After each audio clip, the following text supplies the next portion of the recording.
Bonjour à toutes, bonjour à tous et bienvenue. Plutôt que de vous parachuter une liste toute prête avec les améliorations, les cartes à acheter, je vous propose aujourd'hui de faire aussi du deck building. Malgré tous les efforts que je fournis à chaque vidéo pour apprendre au maximum et transmettre au mieux, il se peut que parfois mes réflexions manquent un peu de pertinence. N'hésitez surtout pas, comme vous le faites déjà et je vous en remercie infiniment, à venir compléter, voire parfois aussi corriger. C'est l'occasion d'apprendre, je n'ai pas la science infuse, donc partageons le savoir. J'en connais un qui a accepté notre invitation et s'est glissé à travers une faille pour nous rejoindre dans ce pique-nique un peu spécial.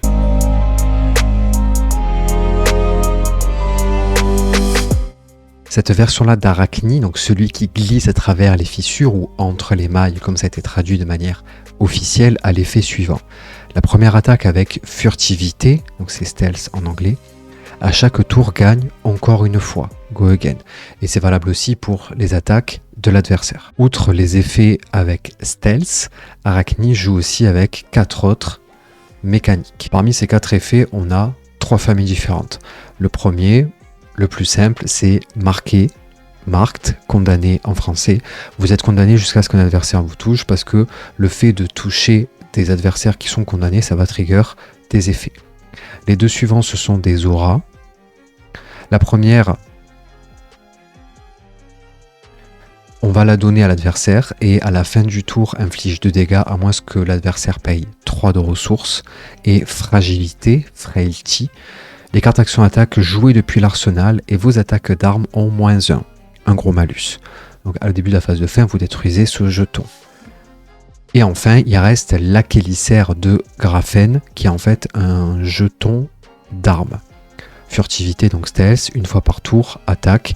Et quand ce jeton attaque un héros condamné, on l'a vu juste avant, il gagne encore l'attaque de l'Achélicère, gagne encore une fois. En tant que pro de physique-chimie, je ne vais pas résister et vous expliquer ce que c'est une chélicère de graphène, puisque graphène, je savais ce que c'était, mais chélicère, j'ignorais la définition. Les zoologistes pourront me reprendre, mais chélicère, en fait une chélicère, très souvent ça va par paire a priori, et chez les arachnés, donc ce qui nous concerne ici, visiblement par rapport au nom d'Arachni, en fait chélicère au pluriel serait la paire de crochets. Donc ici une, parce que c'est féminin, une chélicère, ça serait en fait un des crochets. Il existe différentes variétés allotropiques du carbone, c'est-à-dire que la même espèce, soumise à différentes températures et différentes pressions, va avoir un agencement microscopique et en particulier au niveau de sa formation cristalline totalement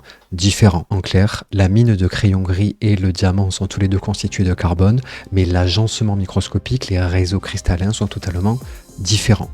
Ici, si je vous ai raconté tout ça, c'est parce que le graphène, c'est en fait une couche qui, une fois empilée, conduit au graphite, qui est ni plus ni moins que la mine de crayon.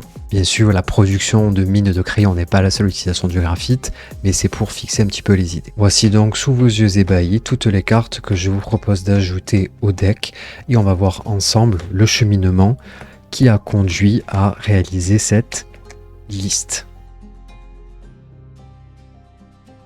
On se retrouve dans le super outil qui est Fabrari sur cette liste Armory Deck que j'ai appelée Arachni 1131. Je vous laisserai comprendre pourquoi en regardant son lore. Vous savez, du moins je l'espère, vous servir de Fabrari. Je dis j'espère parce que ça veut dire que vous avez regardé la vidéo de deck building de nu et que vous avez vous aussi vous-même passé du temps un petit peu à traquer ces meilleures cartes. Fabrari, on le répétera jamais assez, c'est un excellent outil de deck building, vraiment. On va commencer par s'intéresser, donc on l'a dit, à la mécanique du héros, qui est, je le rappelle, basée sur la notion de stealth, furtivité. Donc regardons les cartes que nous avons ici, dans le premier deck, donc ça c'est toujours l'Armory Deck. En fait on voit qu'il y en a beaucoup qui ont justement stealth. Et là on va chercher des cartes qui pourraient faire un petit peu mieux ou plus. On a un deck basé sur le bannissement, les autres effets aussi, les autres tokens, que ce soit le fait de marquer, la fragilité ou la variole hématoputréfiante.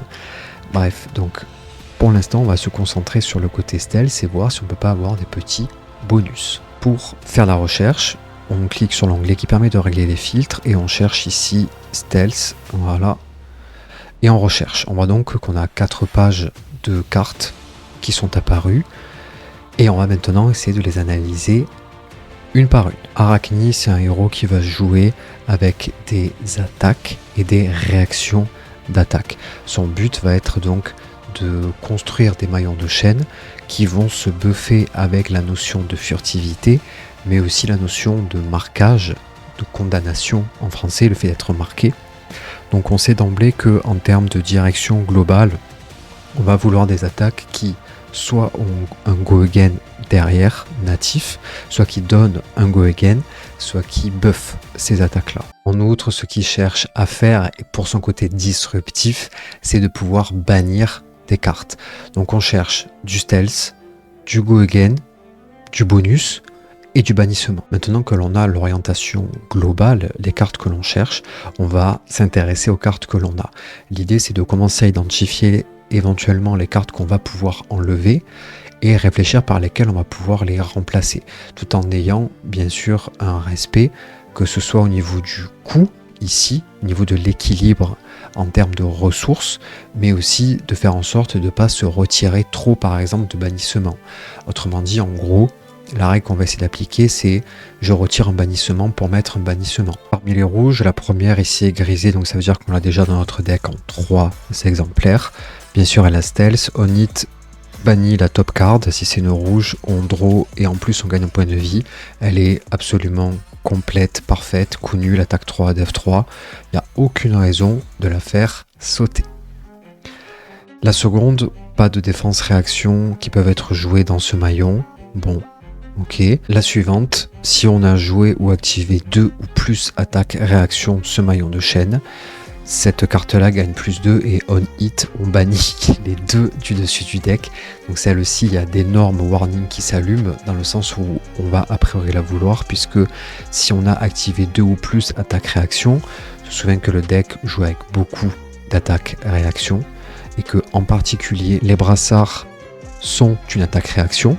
Donc c'est facile entre guillemets d'arriver à 2 attaques réaction. Cette carte gagne plus 2 et on hit il bannit les 2 cartes, donc ça veut dire qu'on va avoir une 5 pour 0 et on va bannir les 2 cartes du dessus. Donc celle-ci déjà énorme warning. Celle-ci bon c'est contre Syndra, sinon ça sert à rien. On hit bannit la top card si c'est une réaction ou un instant. Gagner un point de vie, en gros c'est dans la même série que celle-ci, hein. C'est juste les conditions qui changent. Celle-ci on l'a déjà, on hit, créer un Blood Rot Box token sous le contrôle de l'adversaire. On se souvient que c'est l'adversaire qui perd 2 dégâts sauf s'il paye 3 de ressources. Parfait, aucune raison de le retirer là aussi. Infiltrer, on hit banish la top card, on peut la jouer jusqu'à la fin du prochain tour. Bon, ok. Isolé à stealth et dominate. Bon, 3 pour 0, pas de go again, pas de bannissement. Bon. Celle-ci n'a pas de go again, pas de bannissement, mais par contre, ça donne 3 plus on hit, il perd un point de vie. Ça veut dire que, en gros, ça fait un 3 plus 1 qui a stealth, et celle-ci, énorme warning aussi, spoiler alert, on va la prendre. Les dégâts ne peuvent pas être prévenus. J'adore le flavor text, puisque en fait Arachni, en 2 mots, ça a été une expérience scientifique, et le docteur commandé par le docteur Mortimer, a priori, et tu ne vas rien sentir, ben en fait, voilà, c'est ce qu'il a fait lorsque Arachni est arrivé. Ça raconte un petit peu ça, parce que c'était l'expérience, voilà. J'aime beaucoup. Ça manque vraiment, ce jeu manque vraiment drastiquement de flavor text. Celle-ci aussi un très grand classique d'Assassin qui a été réédité dans ce deck-là. Dans le marqué avec un héros condamné, banni, c'est très bien, 3 pour 3, 3 def à 3 pour 0, pardon. Banish quand c'est une non-attaque action, donc à nouveau, hein, on bannit, on gagne un point de vie sous condition d'avoir un type de carte spécifique. C'est vrai que c'est bien, mais ça nous... C'est pas assez généraliste. On va essayer de viser d'autres aspects. Si vous avez joué, celle-ci gagne +1 et les dommages ne peuvent pas être prévenus. Intéressant, acupuncture, puisqu'on sait qu'on va aussi jouer pas mal d'attaques-réactions. Si vous attaquez un héros condamné, elle gagne +1. Moi, ça fait une 4 pour 0. Ok. 3 quand elle attaque. La prochaine attaque avec stealth gagne +1. Ok, mais comme elle n'a pas go again, ça veut dire que il va falloir lui donner un go again ou quelque chose qui puisse justement lui permettre de poursuivre. Un go again, quoi. Le Reaper's Call, on l'a pas. Discard 10 marque, ça c'est très bien, mais on sait qu'on le joue déjà en bleu. Donc inutile de se le rajouter en rouge. Go again, là c'est intéressant. L'effet sur le héros marqué, go again, c'est intéressant. Create un token inertia, on n'en joue pas dans ce deck-là. Celle-ci est géniale. Dans ma vidéo sur le deck, je parle ce que c'est le fait de voler. Équipe, donc justement un Kélisser de graphène, donc ok, intéressant aussi. Create frailty, fragilité, d'accord. Alors, on a fait le tour des rouges, et comment est-ce qu'on va trancher parmi les 300 possibilités? Donc d'emblée, on retient qu'il y a celle-ci, Double Trouble et Kiss of Death, ces deux qui nous ont vraiment marqué. Avant de se lancer, autrement dit de les ajouter, on va regarder un petit peu le prix. Donc la rare, on se doute que ça va aller. Par contre, pour la majestique, eh bien on regarde. Et là, spoiler alerte, vu que le deck est sorti alors aujourd'hui, voilà, deux parmi les 3 premières, ce sont en particulier les cartes qui nous intéressent. Et on voit que même si c'est elle une majestique, elle a 1,50. Spoiler alerte, elle aussi on va l'avoir à 1€ aussi, donc c'est le réflexe que j'avais au début, de me dire ok c'est majestique, ça va forcément être à 15 ou 20€, mais en fait c'est pas toujours le cas. Nous avons donc sélectionné 6 cartes avec Stealth, donc là on se remet sous le nez toutes les cartes avec la mécanique Stealth, puisqu'on se souvient que le but c'est d'essayer de conserver quand même un deck qui soit cohérent et de pas virer malencontreusement toutes nos cartes qui sont Stealth. Alors, ici pour savoir, il faudrait les regarder une par une.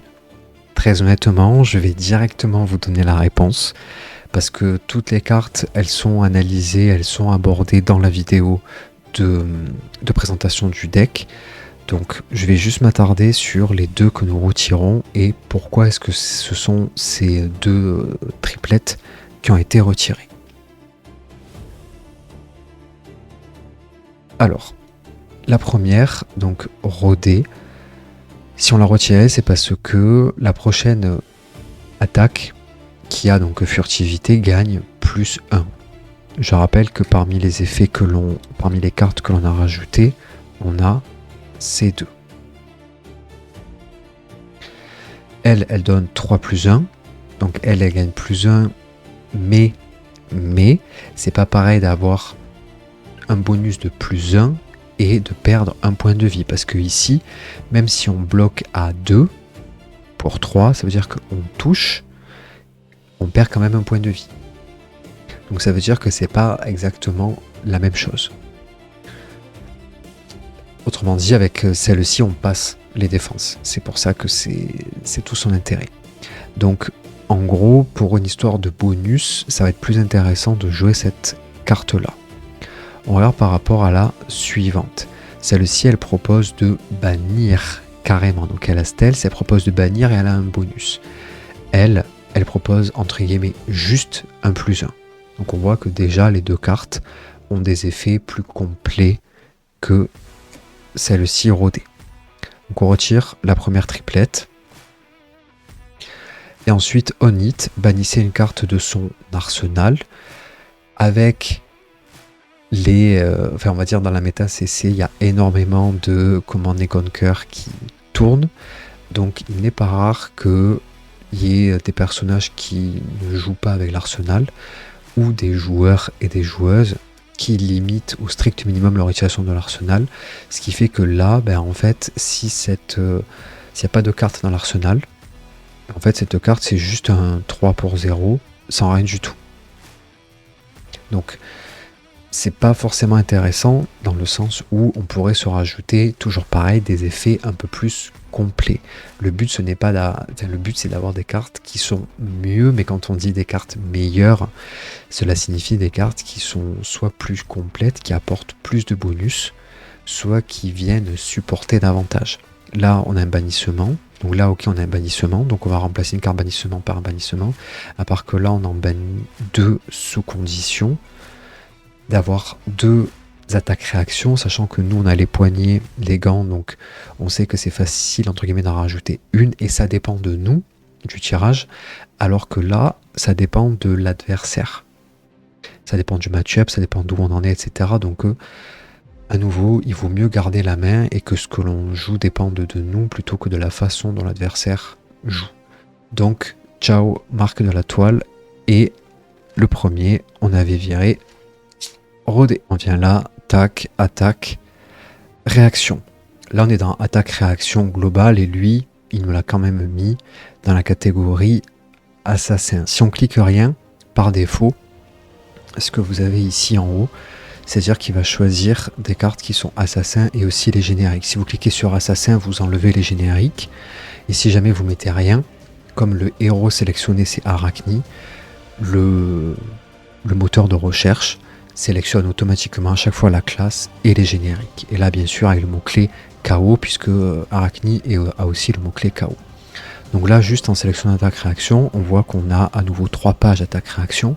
Mais là, ça va aller un petit peu plus vite, puisque en termes de rouge, on a déjà quand même plutôt pas mal. Allez, c'est parti, regardons ce qui est à notre disposition. Ok, plus 3, on regarde, on peut la mettre en dessous, ok. Mais le problème, c'est qu'il faut que ça cible le mot-clé contrat. Bon, nous, on a vu qu'on n'en jouait pas. Ok. L'attaque de dague gagne plus 3. La carte attaque-action gagne plus 5. Et target une attaque qui a stealth, et on hit, on bannit la top card. Ok. Ok. Pummel, on connaît déjà. Target club ou armor, ça ne nous concerne pas. Attaque-action qui coûte 2 ou plus, on n'en a pas. Donc c'est pas pour nous. Sword, ok, plus 3. On hit, il a go again, ok. Intéressant, à part que ça coûte 1.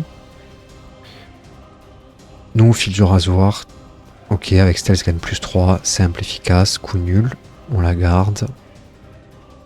Plus 3 on hit, on les garde, ok, intéressant. Intéressant. 1, target gagne plus 3, bon en gros ça revient avec celle qui est ici. Target avec 2 au coup gagne plus 3, ok. Elle coûte 1 de ressources. Shred gagne moins 4, on la joue déjà en jaune et en bleu, ça va aller. Celle-ci, Tagenga plus 3, et on hit, elle crée un Blood Rot Box, ok. Target attack with stealth gagne plus 3, et on hit un frailty. Plus 3 crée un inertia, on va pas jouer avec cette mécanique là. Si le héros est marqué, elle est gratuite, parce qu'elle coûte 1 de moins, 1 moins 1, ça fait 0. Plus 3 go again, énorme. Énorme, énorme. Plus 3 on hit, un héros marqué, condamné. On peut attaquer une nouvelle fois avec une dague, donc très intéressant. Ici, Tarantula Toxine, pourquoi est-ce qu'on va la garder? Puisqu'on peut choisir l'un ou l'autre, donc bien sûr on va choisir a priori les deux. Soit l'attaque de la dague gagne plus 3, et la carte qui défend une attaque avec stealth gagne moins 3. Donc en gros ça fait un 6 de delta pour 0, absolument incroyable, elle def à 3, très intéressante. Sword, on n'en joue pas, parce que nous c'est 2 dagues. La dague gagne plus 3, ok, gagne plus 4 si le héros défend, très bien, coup nul. Très joli symbole ici dans son œil, pour rappeler le fait qu'il soit marqué, puisque le logo ici de Condamné on le retrouve là, et bien sûr on le voit ici dans l'œil. Très chouette, très très belle illustration. Ça aussi, double ombre, j'adore. Target gagne plus 3 et celle qui a Stealth gagne plus 3 et on hit marque, mais elle coûte une ressource. Et ensuite on passe au rouge. Alors là, on va en fait, sans l'ombre d'un doute ni la moindre hésitation, contrairement à ce que je viens de faire là bien sûr, on va prendre Tarantula Toxine. Clairement, direct. On va prendre Tarantula Toxine, ça on va la garder, mais on va regarder maintenant celle qu'on va pouvoir retirer. Si on fait le compte, on se rend compte qu'il y a beaucoup finalement de cartes attaque avec furtivité. Ces cartes attaque, elles sont intéressantes puisque elles ont toutes un effet. Donc celle-ci gagne par exemple un 3 Go Again, mais on sent poindre un léger déséquilibre au niveau des buffs. Pourquoi ? Parce qu'on va essayer de trouver des attaques, des cartes qui vont venir supporter un petit peu ce moteur-là, qui n'ont pas forcément stealth. Alors, celle-ci, je vous spoil. Si on les prend, c'est parce qu'on va utiliser un poignet qui est des gants, en gros, qui s'appelle justement Flick Knives. Et en fait, Flick Knives, ce qu'il fait, c'est qu'il détruit une dague, et grâce à cette carte-là, ben en fait, on peut, moyennant 1 de ressources, l'équiper, donc la récupérer. Et quand on construit un deck budget, cette capacité-là de pouvoir utiliser une dague avec un effet et de la remettre derrière, c'est extrêmement intéressant. Pourquoi ? Parce que là, c'est une 3 pour 0, bon, qui def à 2, et moyennant une ressource, on peut rééquiper une dague que l'on a détruite grâce à cette attaque-réaction-là. Donc, ça devient extrêmement intéressant dans un deck budget pour justement avoir ce côté offensif-là basé sur les dagues. La seconde attaque, donc là j'en propose 2. La seconde carte attaque, action, pardon, je voulais dire attaque dans le sens offensif puisque c'est une action et pas une attaque-action. Elle nous permet d'équiper le fameux token, du coup la chélicère de graphène ici, et la chélicère de graphène ici, quand ce jeton attaque un héros qui est marqué, elle gagne encore une fois, donc c'est un 1 Go Again pour 1 qui a furtivité. Mais surtout, la prochaine attaque avec Stealth gagne Go Again. Et on voit que ça a furtivité. Non, pardon. La prochaine attaque avec Stealth gagne plus 3 et on joue après. Mais ce que je voulais dire, c'est que en attaquant avec ça, du coup, on crée une chélicère qui va avoir plus 3 puisqu'elle a Stealth. Donc pour une ressource, si jamais le héros est condamné, ben en fait ça devient une 4 et qui a Go Again. Donc en fait ce combo là, ce Orbover Spinneret, il va vraiment être extrêmement intéressant et c'est pour ça, spoiler alerte, qu'on le joue en rouge mais qu'on le joue aussi en bleu, en triplette rouge, triplette bleu. On va donc se séparer de ces 3 cartes actions d'attaque là, qu'on a remplacées par des actions tout court. Au niveau des rouges, c'est terminé, on en est à ce moment-là. Donc là, c'est le deck original de l'Armory Deck. Et ça, c'est le deck Upgrade. On voit qu'on a retiré... Alors, certaines, en fait, sont passées ici dans l'inventaire. Donc les 2 qui sont solo sont dans l'inventaire. Donc celle-ci et celle-ci sont dans l'inventaire. Ça, on s'en s'est séparé. Ça, on s'en s'est séparé. Ça et ça a sauté. Et à la place, on est venu mettre ça, 2 comme ça, et les toxines tarentules. Pour les jaunes, c'est extrêmement simple. On ne va rien toucher. C'est-à-dire que dans l'optique de budget, celle qu'on a là fonctionne parfaitement. Il y aurait une option qui est extrêmement coûteuse, c'est de rajouter ces codex-là. Mais voilà, la triplette, c'est à peu près 130, 140 euros. Donc voilà, on laisse tomber dans l'optique du budget. Celle-ci, cette base-là fonctionne très très bien. Et les cartes qui vont avoir le plus d'impact dans ce contexte-là précisément, ça va être vraiment les rouges, où on a eu de gros changements, et les bleus, où ça va être un petit peu moins changeant. Toujours cette optique-là de budget. Petit état des lieux des cartes bleues. On va avoir celles qui ont le mot-clé stealth ici, qui sont donc des attaques actions avec stealth. Et de l'autre côté, on va avoir des réactions d'attaque qui vont venir cibler les cartes avec furtivité, ou alors celle-ci, une attaque assassin, la catégorie assassin. Sans scrupule aucun.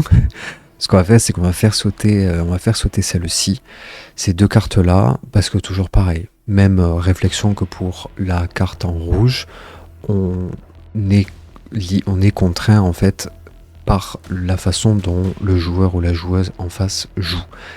Ou on est aussi contraint par le héros que l'on affronte. Donc ça vraiment, on veut limiter au maximum le côté random et plutôt avoir les cartes de notre côté. Donc ça, on va faire sauter. Donc il faut trouver des cartes qui soient avec stealth, a priori, des actions. Et le shred aussi. Le shred, on va l'enlever puisque, en fait, je vous donne directement la réponse. Je l'avais déjà spoilé. Cette carte-là, c'est difficile de faire mieux. Puisqu'on se souvient du combo que ça fait. Et ce combo-là, de l'avoir en rouge, de l'avoir en bleu, c'est extrêmement intéressant. Ça tape moins fort, bien évidemment. Par contre, ça nous permet de pouvoir éventuellement venir buffer. Alors, si on se remet ici, on voit qu'on a très très peu de cartes qui ont un coup. En tout cas, celle qui a... Pardon, là c'est le deck final. On voit qu'il y a très très peu de cartes qui ont un coup. Il y a celle-ci, mais éventuellement il n'est pas payé. Si jamais le héros est marqué, d'ailleurs on va essayer de le taper, de l'utiliser sur héros marqué, hein, parce qu'en plus elle a Go Again. Mais d'avoir des bleus, ça permet par exemple de payer le coup sur les dagues, puisque les dagues ont un coût, ou sur l'équipement. Avant-dernière partie, on va traiter le sideboard du deck, autrement dit des cartes qui vont ici. On s'occupera du sideboard de l'équipement dans la prochaine partie. En sideboard, on va avoir 11 cartes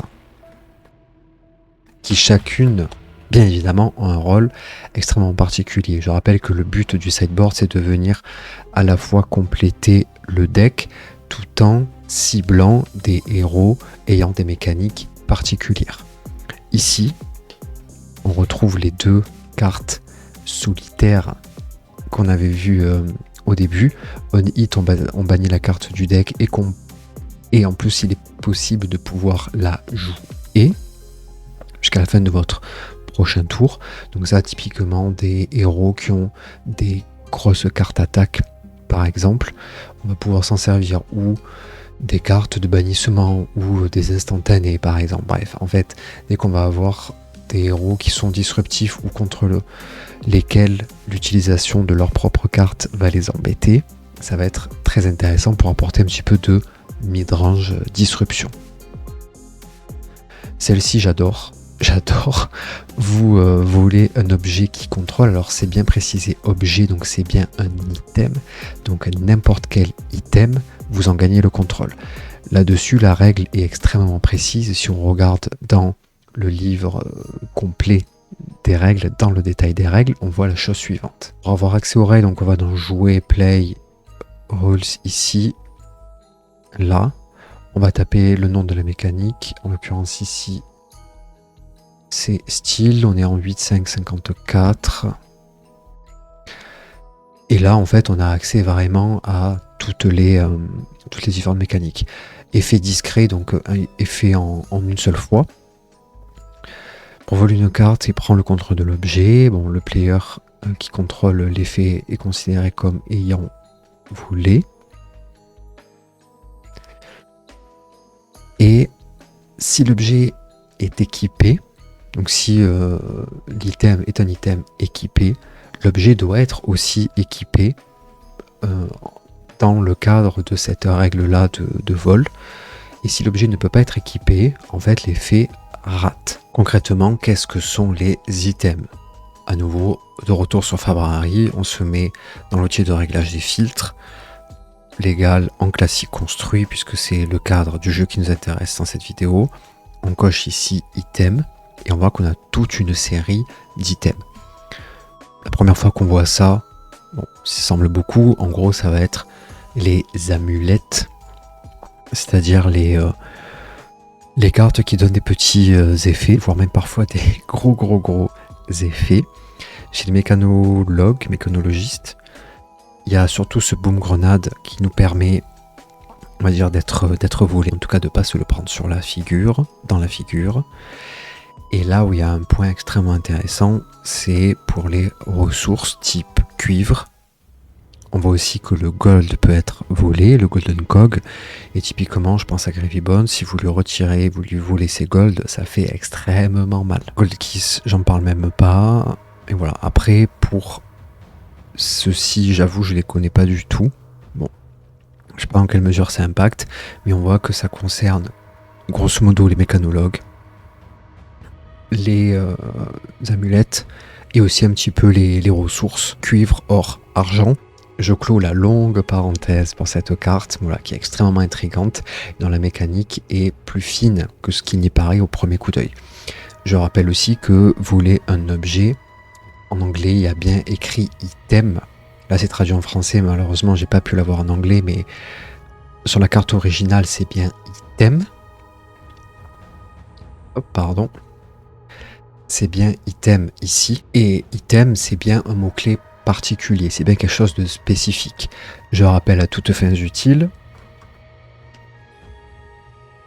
on va se prendre au hasard la tenue, c'est un équipement, d'accord, c'est pas un item, on peut pas comme ça prendre le contrôle du stuff adverse, bien sûr. Le choix de cette carte n'est pas anodin, puisque déjà on a une bleue, donc ça va nous permettre de pouvoir continuer à payer le coût en ressources des dagues, mais on hit elle banish, donc ça c'est parfait. Et si on bannit une carte qui est bleue, on draw et on gagne un point de vie. Donc ça va être parfait typiquement contre les decks gardiens ou les decks fatigue.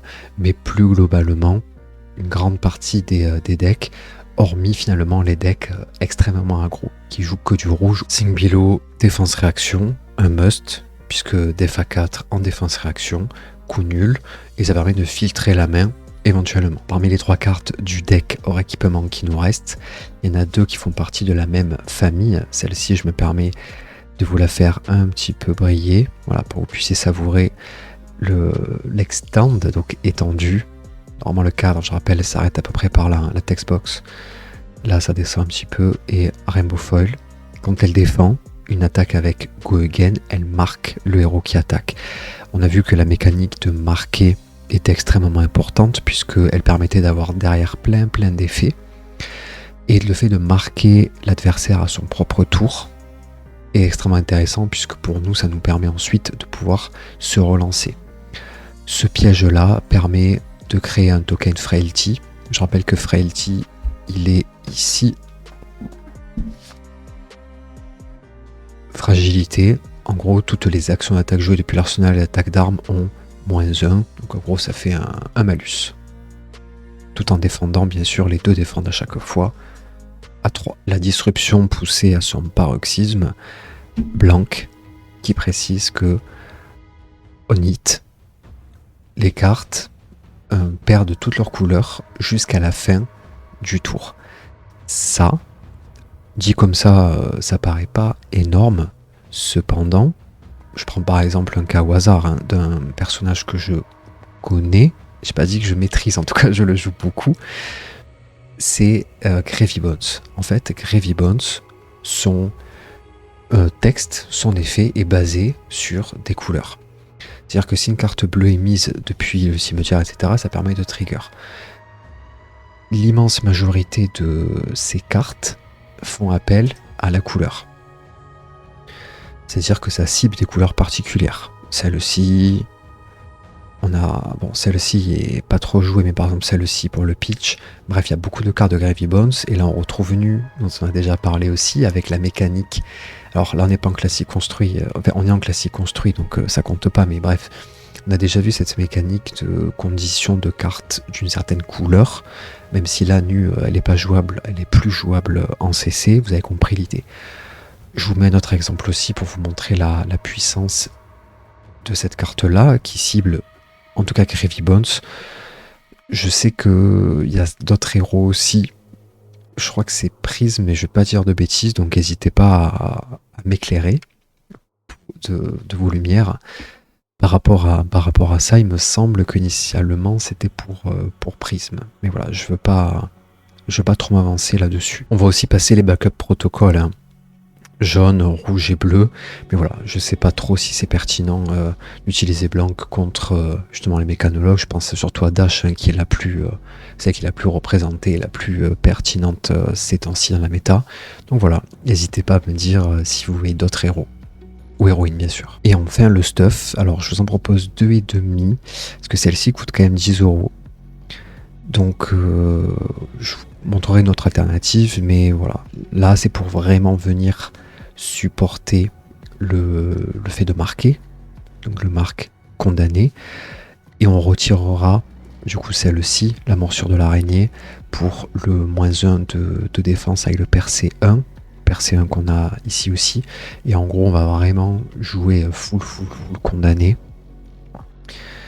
pour marquer vraiment à chaque fois qu'on a une dague. Du coup la première dague, tac, elle marque, puis la deuxième, puis après on fait nos actions qui ont un effet sur marque, puis après tac, on est marqué à nouveau, donc on peut renchaîner une carte avec marque. Voilà, ça va dépendre aussi un petit peu du match-up. Voilà, donc c'est celle-ci que je vous propose à 10€. Il y a deux autres même en vrai possibilités qu'on peut voir, mais bon, on se verra ça juste après. Un incontournable, celle-ci coûte à peu près 10€, une dizaine d'euros. Voilà, extrêmement bien. Attaque-réaction. Ça cible une carte qui n'est pas sur le maillon actif et fait 1 de dommage. 1 de dommage qui peuvent pas être bloqués, ils peuvent juste être prévenus. Donc c'est des cartes qui préviennent des instantanés ou ce genre de choses. Sinon, en fait, c'est un dommage qui peut pas être bloqué.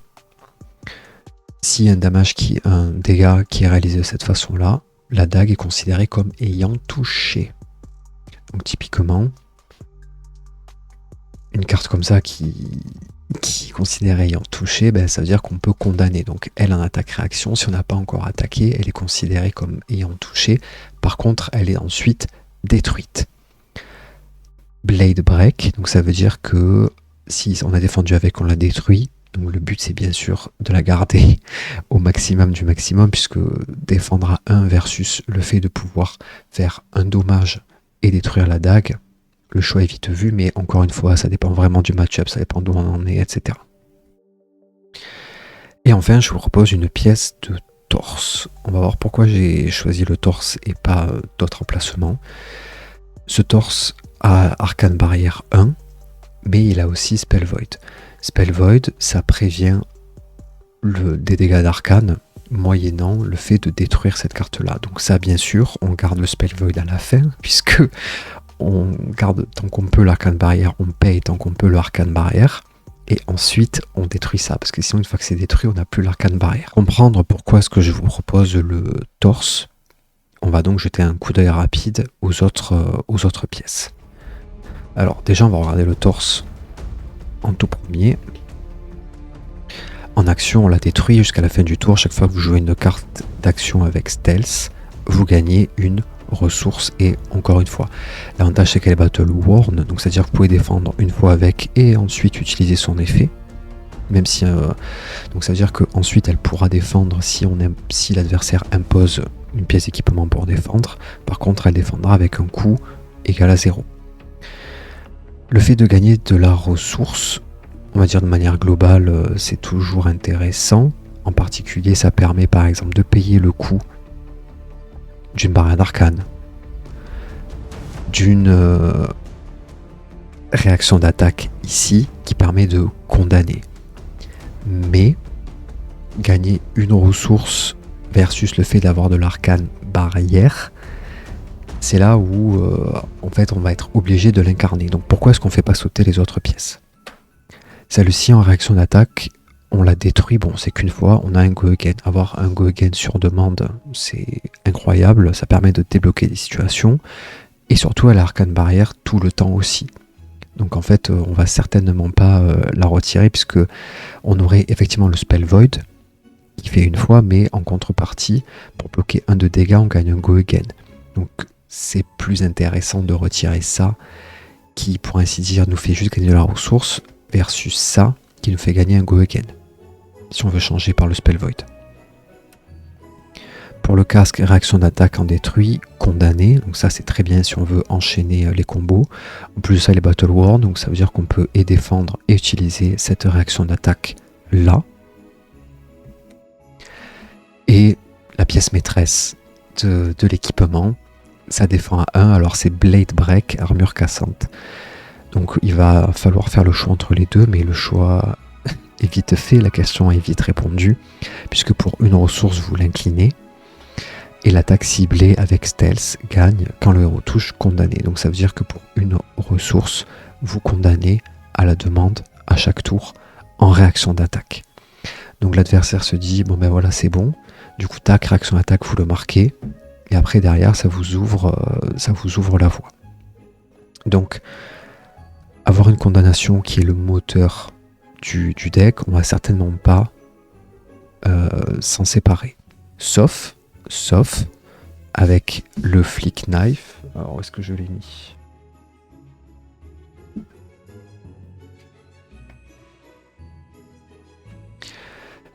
Sauf avec le flick knife, où là ça va dépendre un petit peu du style que vous voulez adopter. Là vous allez tout miser sur la condamnation, autrement dit essayer de monter des combos, et là au contraire vous allez essayer de tacler à la gorge en direct avec des dégâts qui peuvent pas être prévenus, modulo le fait de détruire la dague, donc éventuellement utiliser le retrieve derrière. C'est extrêmement intéressant puisqu'on se souvient aussi qu'on joue la carte qui combine avec 2 attaques réactions, donc rien que là on a déjà une, il suffit d'avoir une dans la main, donc voilà, ça débloque aussi pas mal de situations. Le casque à nouveau, voilà, réaction attaque, on condamne. Ici on a un go again, donc de toutes les pièces, s'il faut en choisir une pour se rajouter de l'arcane barrière et en plus du spell void, ça va être vraiment le torse ici, qui a priori me semble plus pertinent à retirer. Si vous ne souhaitez pas acheter la dague, celle-ci à 10 €, vous avez une autre possibilité. Donc en se mettant ici dans la catégorie dague, on voit que finalement il n'y a pas 3 millions quoi. Celle-là c'est celle qu'on a prise déjà.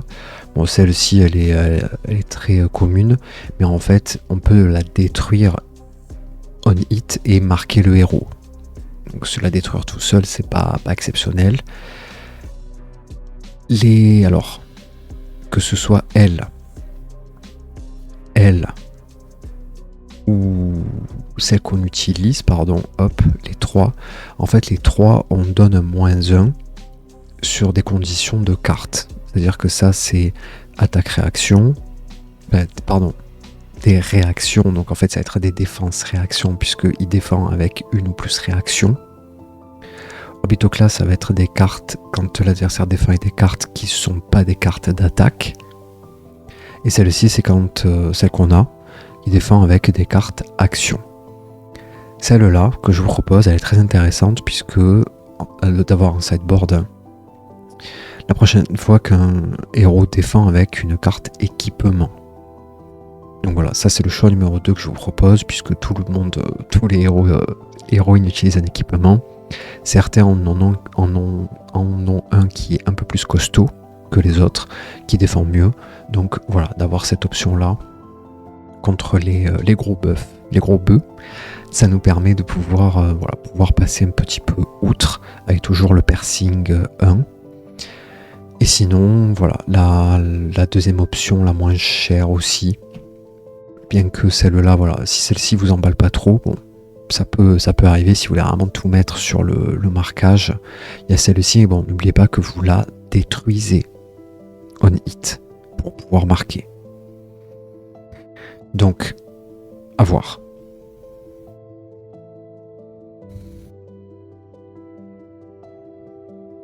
Bon, maintenant qu'on a fait le tour de tout ça, il reste juste à passer à la caisse et voir à combien on en est. Allez, ben il ne reste plus qu'à compter. 10 plus 0,80 plus 0,89 plus elle est deux fois 0,04 plus 1,75 plus... Ah oui, elle est 3 fois elle, ouais. 1,75 plus 0,30, elle est fois 3 plus 0,30, elle est 3 fois aussi, plus 0,6 plus 0, je crois qu'elle est 2 fois ou 3 fois, bref, plus 3 fois, donc ça fait 3,60 plus 0,02 plus 0,02 plus 0,02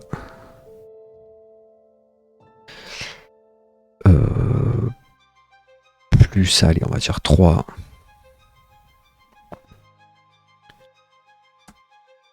plus, allez, 0,15. Voilà, donc même avec le couteau, le premier là, le clève à 10 €, on en est à là. Plus sur Parkage, moi je l'ai payé 30 €. Voilà, 54,18. Alors bien sûr, c'était pas 30 € mais 36 €. Je me souvenais que c'était moins cher, mais quand même à ce point-là, c'était beaucoup. Donc j'ai revérifié, c'est bien 36 €. Il nous manque donc maintenant juste une dernière chose, c'est le couteau de lancer à pile 10 €, ce qui nous conduit donc à 70 € et 18 centimes. Alors je sais pas ce qu'il a fait encore, bref, 70 € grosso modo, pour pouvoir avoir un deck, en comptant le prix de l'armoire deck, qui soit extrêmement puissant. Vous n'allez pas gagner un Pro Tour avec, mais en tout cas on a fait des améliorations qui me semblaient pertinentes. N'hésitez pas à me dire si vous voyez des choses ou des cartes à côté desquelles je suis passé, si ça vous a plu, déplu, le cas échéant ce que je pourrais améliorer ou ce qui au contraire vous intéresse dans cette vidéo. Je suis à l'écoute de tous vos retours. Je vous souhaite d'excellentes games et à très vite pour la review gameplay avec tout le détail de ce nouvel Armory Deck d'Arachne.